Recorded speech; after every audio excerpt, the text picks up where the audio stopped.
It wasn't like the last toke. Would you like the last toke? Of course.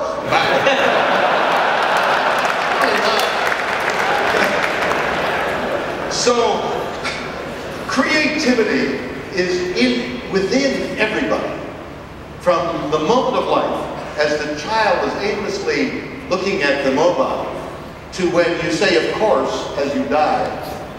In between are all these creative moments that you have to recognize.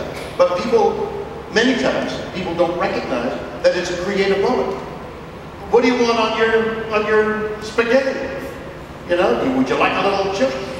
Chili, a little salt and pepper, and you're creating something. I mean, whatever it is, you're in the midst of creativity. When you get to technological feats like Cisco's capable of, and you make these giant leaps of broadband width and routers,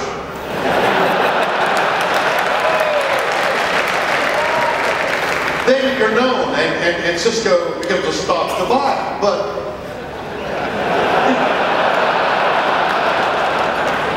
creativity is within all of us, and it's getting it out and recognizing it as a creative force, the individual as a creative force.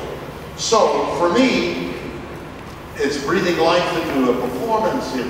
It's writing a book. I've got a book coming out in the fall. I've got a record coming out in the fall. Maybe this is the time to talk about the record and the book. Sounds like a great time. Well, I've challenged myself. It doesn't matter anymore if people laugh. Okay, all right, I'm going to die soon, so laugh, you know. I've done a record that... So let me tell you what are probably going to be the liner notes. A guy...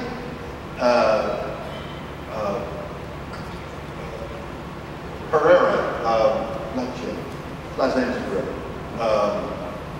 I'll think of something.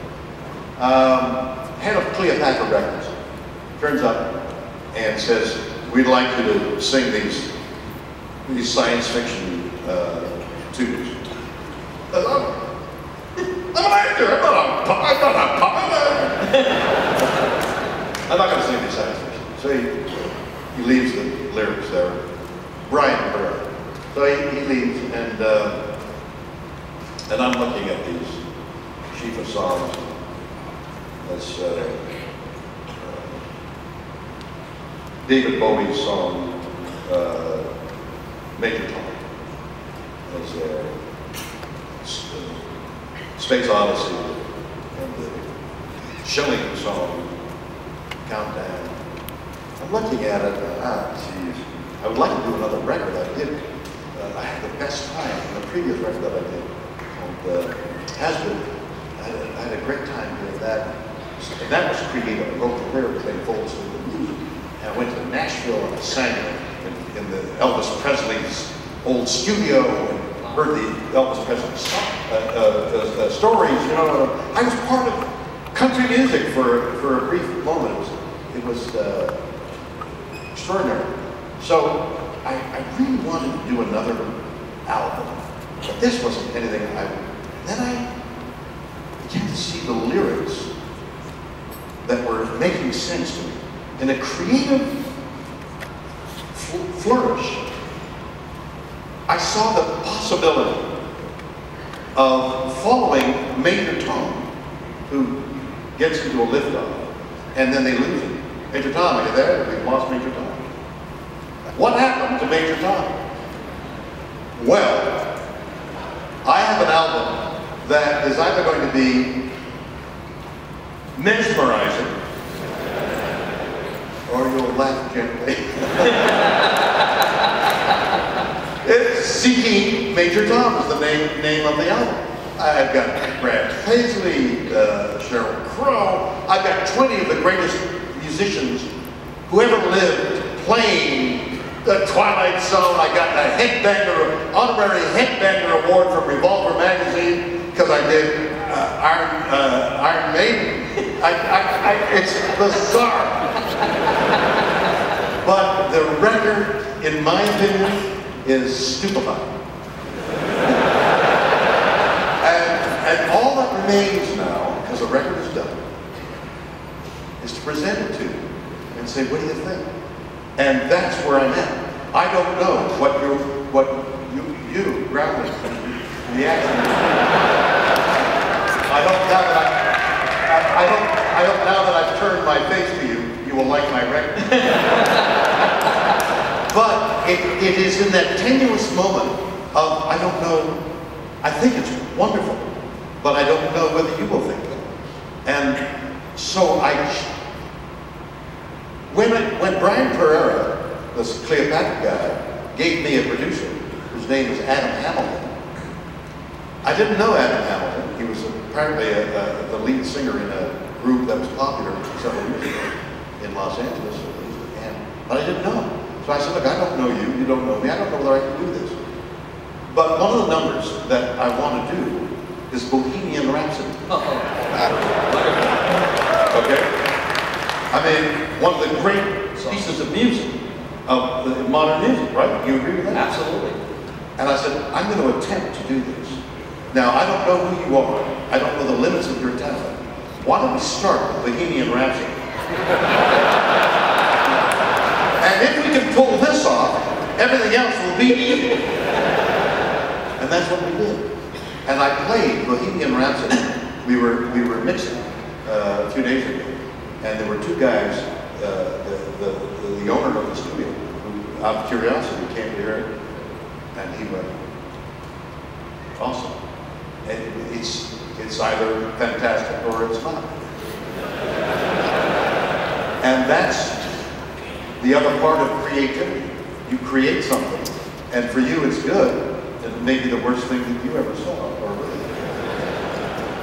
Well, you know, one of the things that you said that really hits home with me is, I would kind of describe you as fearless. You know, you kind of take on things that are out of your comfort zone.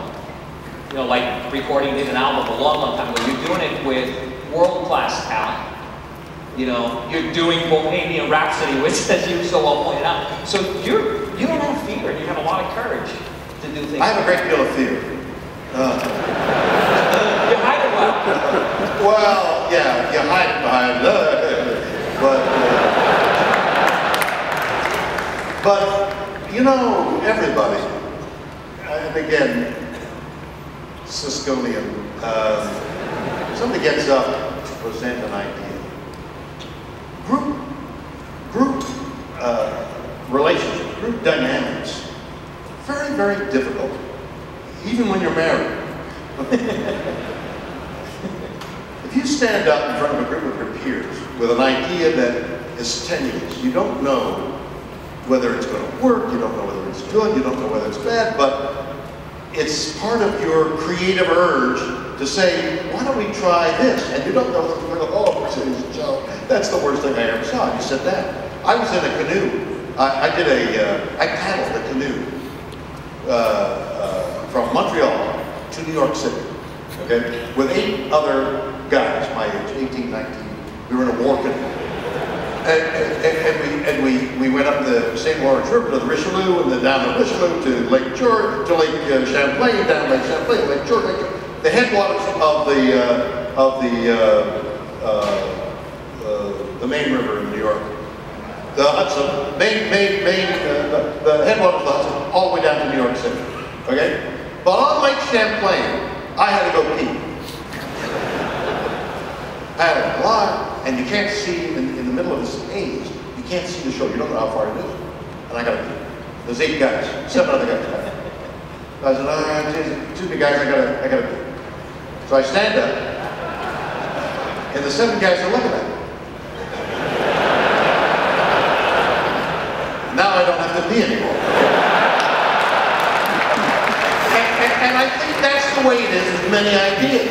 You stand up in front of a group of people and say, I got enough. And you sit back down. Don't do that. Piss!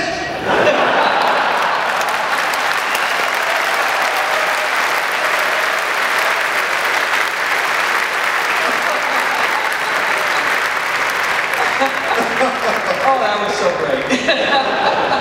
And there you see, you're walking, just that moment, okay? You're walking walking a tightrope. You don't know what's going to come next. You're walking that track, and you all recognize that I don't know what I'm going to say next. And then piss comes out, and it's a laugh, and it's funny.